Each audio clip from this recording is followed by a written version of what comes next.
When talking about policy recommendations, people often, especially students, wonder what is policy about? What is it?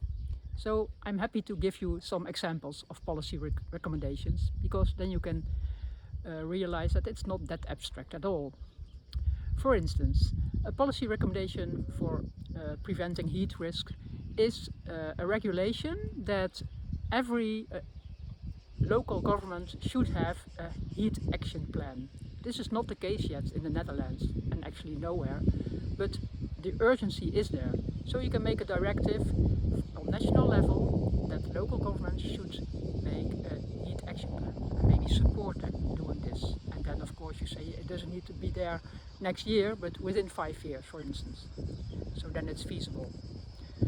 Another regulation can be that we all use the same framework for working on heat stress.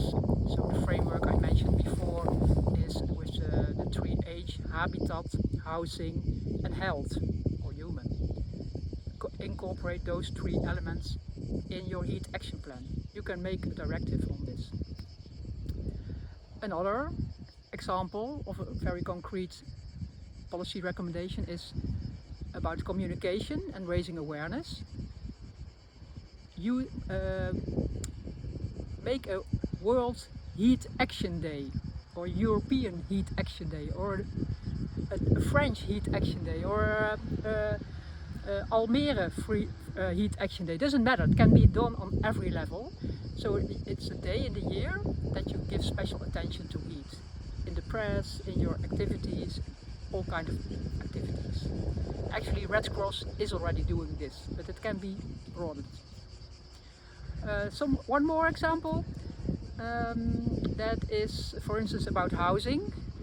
People that are most vulnerable, like vulnerable elderly, often live in houses that don't even have blinds before the windows, while blinds are the most effective and cheap solution to lower heat stress. So make it mandatory that those houses for vulnerable seniors have blinds for the windows. And also give it some time to realize this, but make it mandatory. That helps a lot. So that's the way you secure the things you find out with knowledge and with experiences with pilots.